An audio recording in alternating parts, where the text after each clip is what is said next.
Rivers State has once again become the theater of Nigeria's most intense political drama. Governor similarly Fubara finds himself at the center of a storm and has refused to calm since he assumed office. From open clashes with his predecessor and now political rival, Nyesom Wike, to the constant tussle with a state assembly where the APP holds 22 of the 23 seats, Fubara's ability to govern has been under constant strain. His conspicuous absence from the recent welcome back ceremony for state lawmakers only added fuel to the fire. However, he did show up a day after. It raised questions about whether he is asserting independence or quietly being sidelined into his own state. At stake is not just Fubara's political survival, but the credibility of Nigeria's federal structure. Can a sitting governor truly exercise the mandate of his office, or will Abuja's shadow always loom large over state politics? The declaration of an emergency rule in Rivers has further inflamed debate. Some insist it is a constitutional necessity for stability, while others, well, they describe it as a dangerous overreach that undermines democracy. The legality of this move and its precedent for other states remains hotly contested as we speak. But perhaps most pressing is the will of the people themselves. Where do Rivers citizens stand in all of this? Do they see these battles as elite power struggles detached from their daily struggles, or as defining contest for their democratic future? If emergency rule continues, what does that mean for governance, development, and civil liberties? If it is lifted, can Fubara and his opponents truly reconcile, or is Rivers locked into an endless cycle of instability? These are the urgent questions confronting Rivers today, questions that cut to the heart of Nigeria's democracy. And let's welcome our guests to help us unpack these dynamics. We have Epelle, who's a policy and development analyst, and we also have Mr. Anabs. We also have Mr. Anabs Saraigbe, who is Rivers Elders Council. Good morning, gentlemen, and thank you for joining us. Good morning, gentlemen. Thank you very much for joining us this morning. I would like to start with Mr. Anabs here. Let's start by asking the big picture regarding the state of emergency. Let's talk about the legality of it. Most people have said that the genesis of all of this is actually ego dressed up as governance that triggered a declaration of emergency rule. But Mr. Anabs, what in your opinion is the true cause of that emergency rule? Very much. My view is that the emergency rule is unconstitutional, illegal, contrary to Section 1, 2, 3, and 4, because the Nigerian Constitution is very clear as to how the state will be governed, how the country will be governed. And they said no other means other than the constitutional means should be allowed to rule a government in any party state of the government. The Constitution did not envisage for a state of emergency that will sack governments. In Section 11.4, it was very clear where the Constitution empowered the National Assembly to make laws in the absence of state of assembly.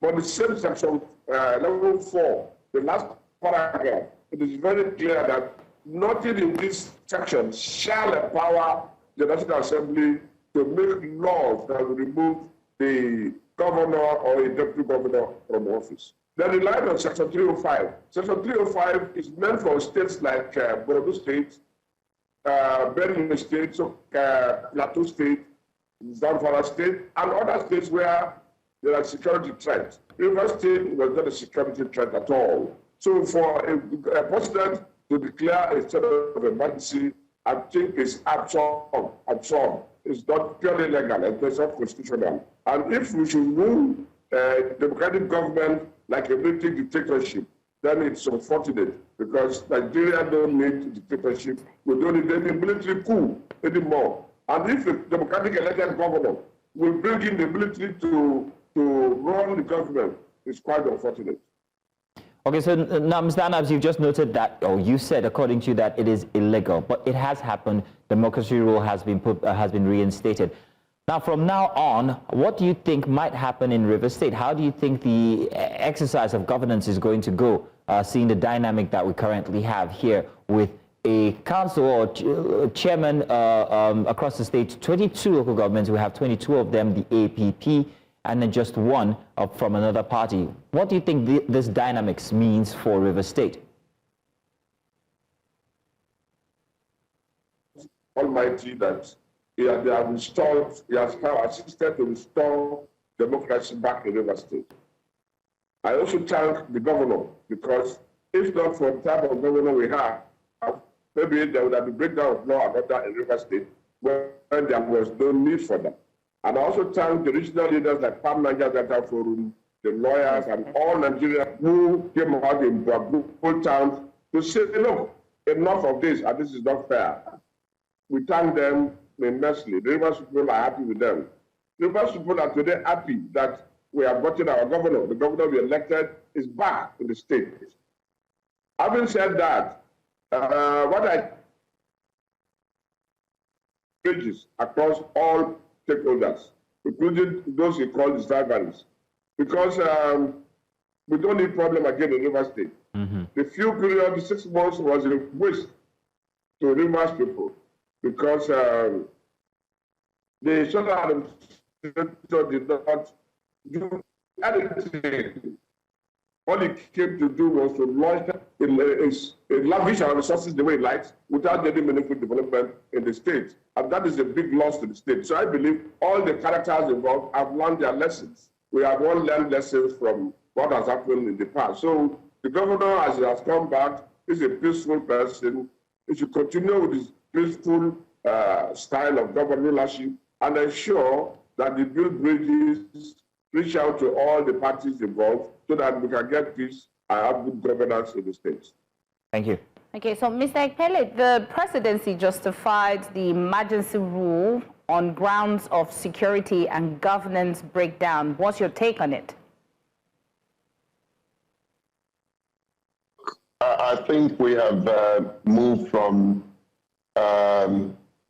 crying over the spilled milk to seeing how much we can gather it and have a sweet tea. Whatever they said, they know that they were not absolutely correct.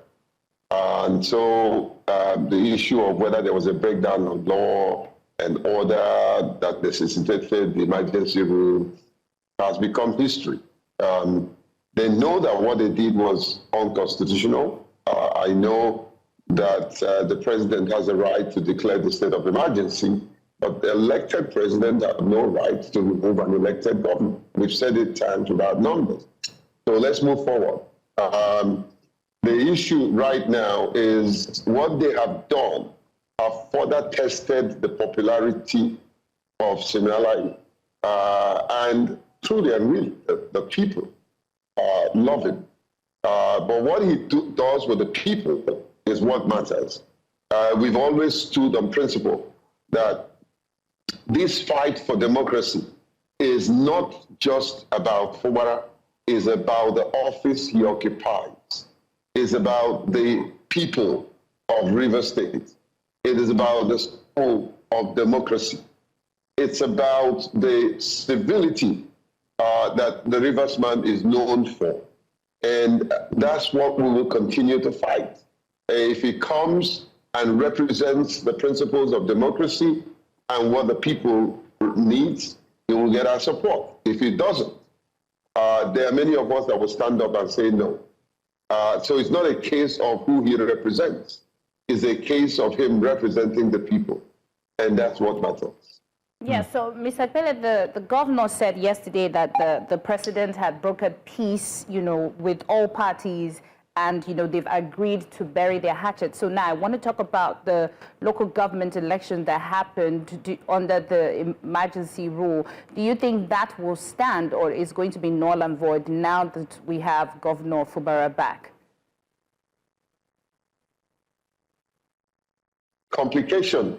The distorted judicial structure had cost us is the fact that they based decision on the fact that he did not obey the number of days required before that election will hold. Now we see a repeat performance, even a worse repeat performance, in the current situation, what I envisage, which is really, truly what I probably will not pray for, but what I envisage is that there's going to be a myriad of court cases. People will stand up and challenge the legality of this so-called local government election chairman. They were horridly put together.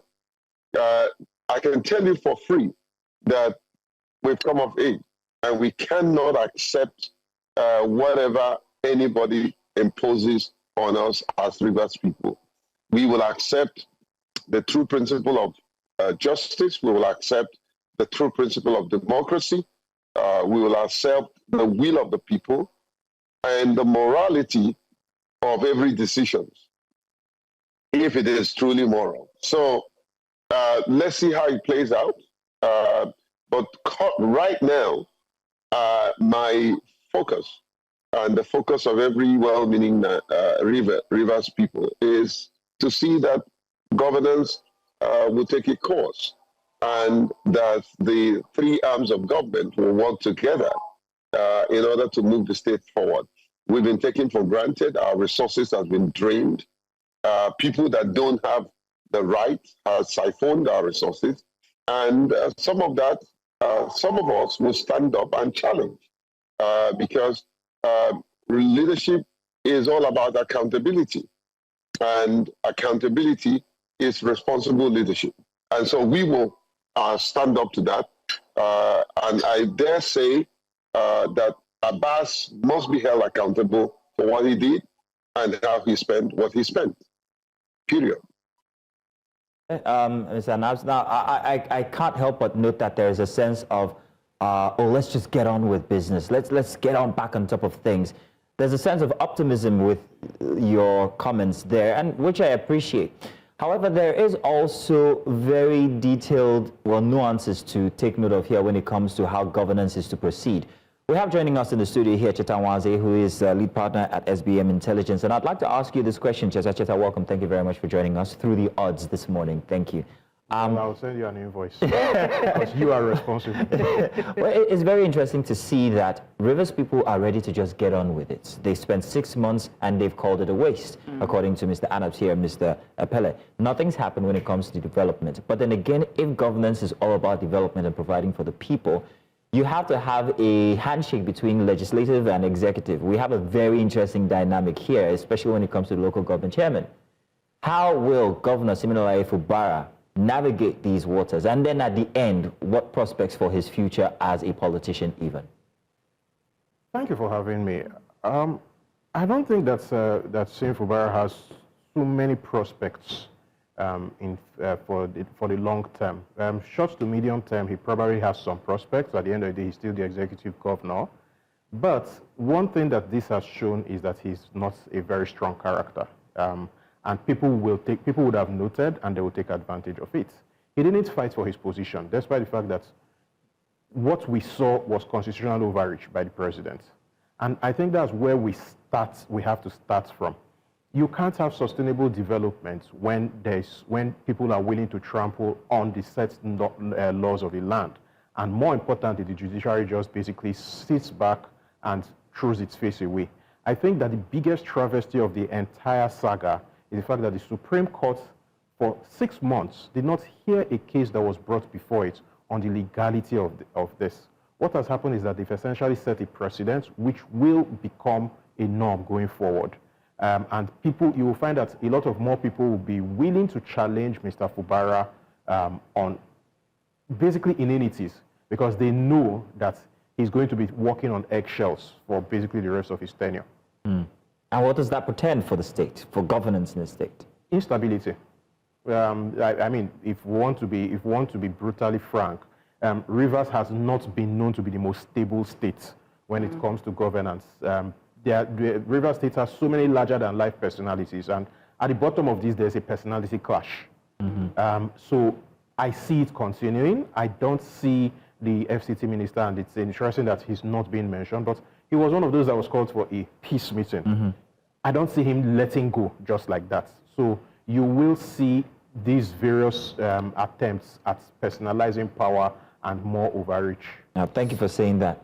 So when you say letting go, are you saying that Governor Fubara is just, how do they call it, will I just say a figurehead and is not in charge? Essentially, he has become a figurehead, yes. If that was the case, before, but it was just implied, now it's clear for everybody to see, and people will act accordingly, even if it's unsaid. But based on his speech yesterday, he mentioned that, the president had, gracefully had, he had a meeting with all the parties And that's the key thing. The president has gracefully had. It's a democracy. We're not in a monarchy. So why is everybody dancing around the president?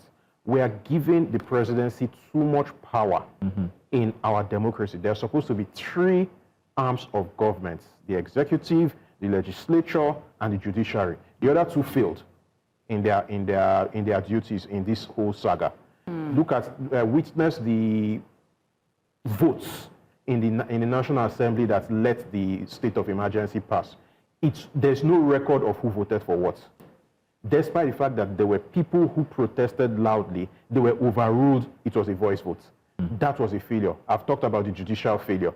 So we have given more power to the presidency. This is not about the person of Bola Tinubu. This is about our democracy. You are vesting too many powers in the person of the president, and here's the fact. Bola Ahmed Tinubu will not be president forever, however way you look at it. By 2031 maximum, he's done. So the question we should be asking ourselves, whoever succeeds him, whether it is Mazino, whether it is, no, not you, you're a woman.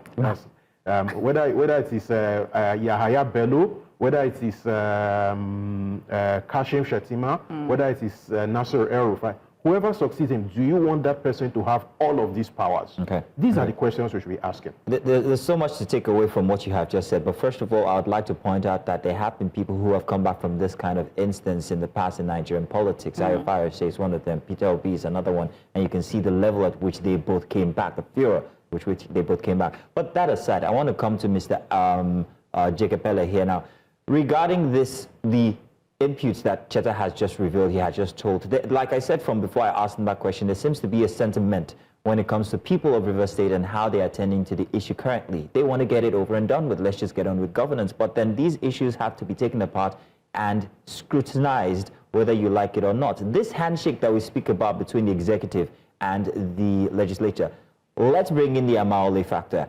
How do you see the cooperation between these arms going on, well, from now on? Mr. Epelle, please. Well, you see, anybody and everybody can work together if there is sincerity of purpose. I haven't seen, even looking at the optics, that relationship in terms of the executive talking about Governor Fubara and the legislative the state assembly. If there is, that rapport exists in secrecy. They need to come out in the open and let us know that there is. But there's something that we should carefully observe that is going on. There's a power play, a sort of a vendetta that is likely to play out, which will form a talking point in the future. And that is, who brought Abbas? And whoever brought Abbas, if Mr. Wike was not part of it, there is likely to be not a witch hunt, but an insistence to hold Abbas accountable.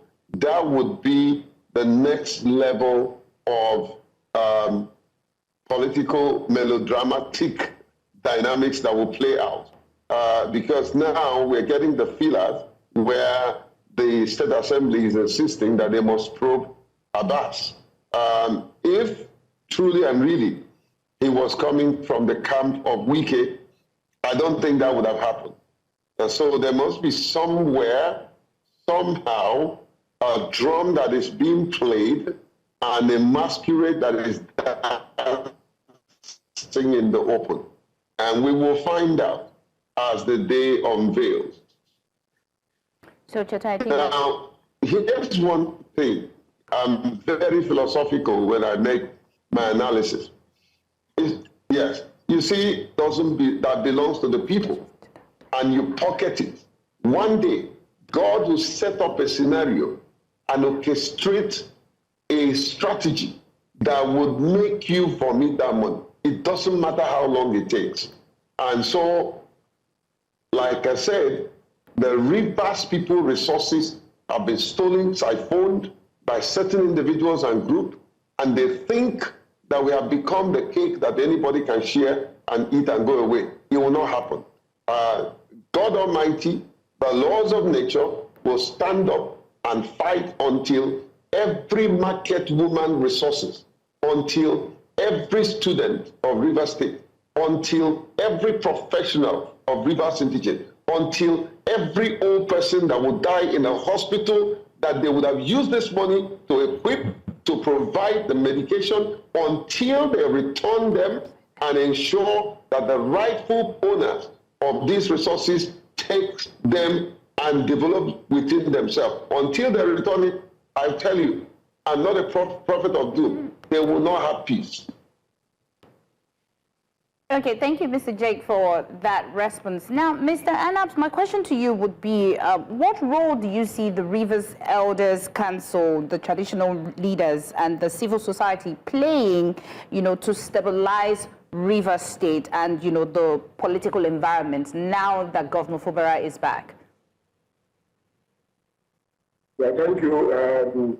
I think what we are saying, the Rivers State elders are saying now, is that the governor will reach out to the State House of Assembly and ensure that there's a proper dialogue that we usher in peace, understanding, and cooperation.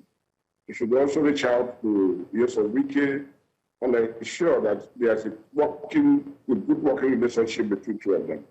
As soon as we achieve that, then there will be peace in the state. The issue of local government chairman, I think the society has a right to go to court. But as far as I'm concerned, State Fubara should not bother himself to go into that, and as well as also probing the sole administrator, because today in Nigeria, we don't have a judiciary. The judiciary has compromised to an extent that they are an appendix to the presidency.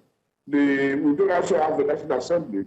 They are also an appendix to the presidency. The theory of separation of power is no longer in Rivers politics, Nigerian politics. Therefore, there will be no point to insist on rights, because whatever right you have, when the judiciary cannot interpret it the way it should be, it becomes nonsense. So the government should not bother himself with all this.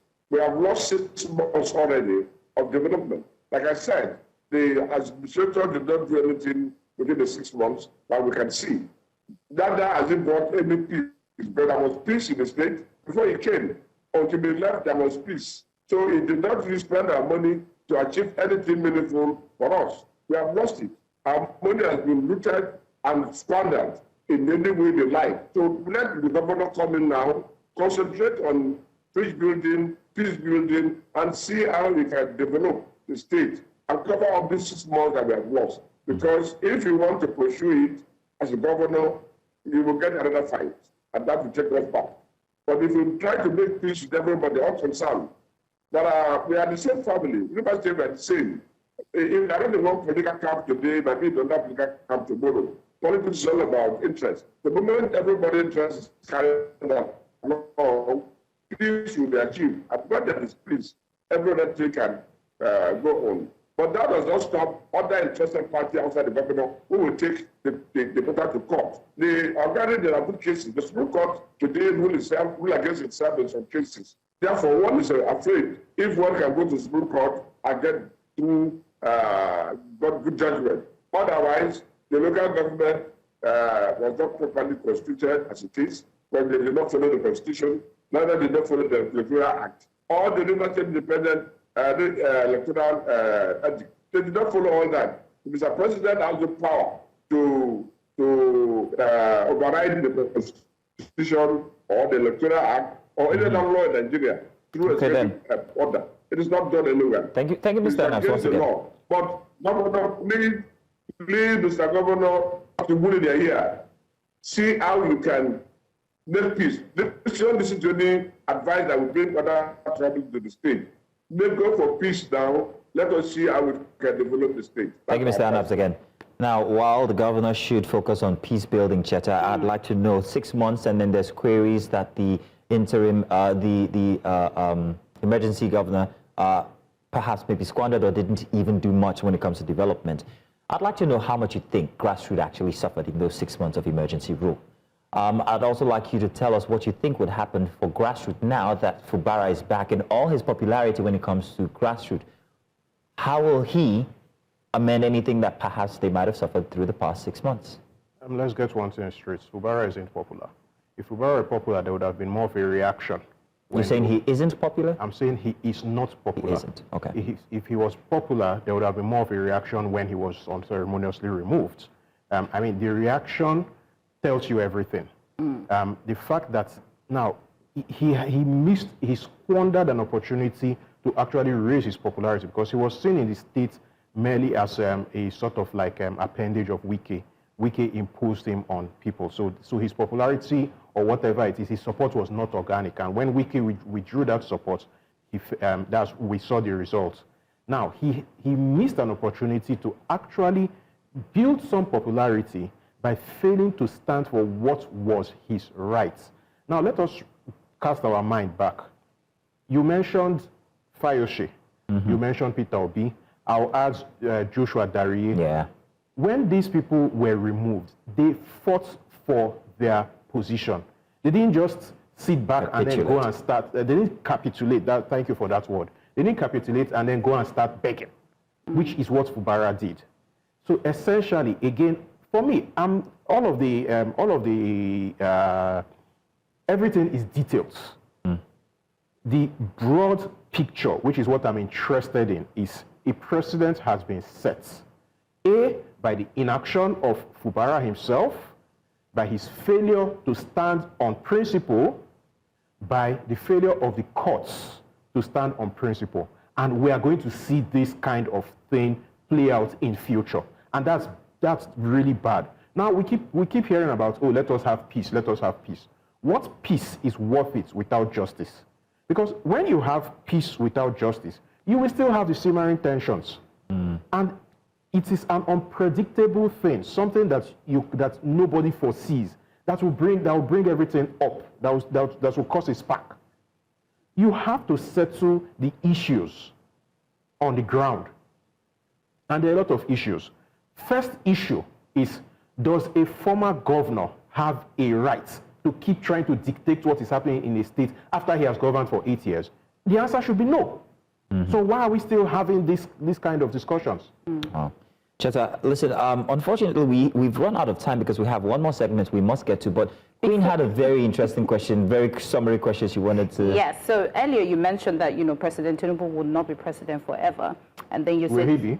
Well, of course, no, he has a tenure that he needs to rule for. And then you said Mazino, and then I pointed at myself and you said, no, you're a woman. So are you saying that Nigeria can never have a woman president? In the current dispensation, no. Nigerian politics as it is not configured to allow women to rise to the top. It is that simple. It's an unfortunate fact. It's not a misogynistic... It's not misogynistic. Yeah. It's an unfortunate fact. I think that some of our best if we have Ngozi Okonjo-Iweala, if we have Amina Mohammed, if we had Ibukuna Usika running the country will be a better place, in my view. But given the current setup of Nigerian politics, none of them can rise to the top. It's that simple. Okay. We draw the curtains here, but Cheta, thank you very much for that submission. Also, thank you very much, Mr. Epelle. We really appreciate that you took out time this morning to join us, and also Mr. Anabs Saraigbe. Thank you very much, sir, all three of you, for joining us on this conversation. Thank you, gentlemen. I do not totally agree with him. The women can have a place. It doesn't matter the political structure. One day, a woman will rise to the occasion and take the place. It doesn't matter the political structure. I do not mind if you elaborate on that, sir, because it's a very interesting, and thank you for actually bringing that back. Can we have the debate? I'm ready. If you will, if we can have a 5-minute debate on that. I'm the only lady here, so I'll just stay in the middle. No, we can. We can. Go ahead, sir. The situation was not given to Margaret Epelle in Calabar. She rose to the occasion. The situation But she didn't rise to the top. Ransom Kuti. She rose to the occasion. The situation was not given to the Kamala Harris. Yes, she didn't emerge, but she rose to the occasion. The point is that if we keep thinking that the environment has to be right in our senses for the cause of women to emerge, we will keep missing it. One day, a woman will spring surprises. I'm ready to debate this anytime. Okay, I completely disagree, sir. I think I'll recommend reading Love is Not Politics and Love, or Love is Not Politics by Aisha Osori. It's a very, very, very, very interesting compendium of the challenges that Nigerian women face in our modern political space. And I was very clear in my language. I said, as currently configured, everything works against the emergence of a woman. Let's start with late night meetings. How many women can attend late night meetings? That's the base fact. Let's start with the fact that we are wired in a misogynistic way such that when a woman, you see it in, for example, interviews, when an accomplished woman is talking to a group of Nigerian journalists, questions start coming up of, oh, do you cook for your husband at home? Do you wash his clothes? Do you do the dishes? See, as long we have a mental block, and it is time for us to confront that. I think it's interesting that he raised the examples of Margaret Epelle, Funmilayo Ransom Kuti. What was the common thing in all of them? It was pre-independence. Interesting. There's also another checklist that women have to first of all go through before they are even considered for positions. Where are they from? Amongst the items in this checklist is education. And if you've taken note, the names that you have mentioned of very highly educated women before they could be taken relevantly. While when you flip the case on the male, we have the true women I mentioned, Okonjo Iweala, Amina Mohammed, Ibukun Awosika, are highly educated. But let's take Okonjo Iweala as an example. Oh, no time, Cheta. She's from Delta State. Her parents are from Delta State. She married a man from Abia State. And this is something that my own wife will face. My wife is Yoruba, I'm Igbo. Now, if she wants to run for office, where will she run? People will find ways to reject her on both sides of the aisle. Cheta, you've just opened our eyes to a conversation that we must have. Listen, yeah. Guys, Mr. Jake is in. Let me say that I do respect your views, and I am very optimistic. Even with the current situation, you're sounding a bit pessimistic.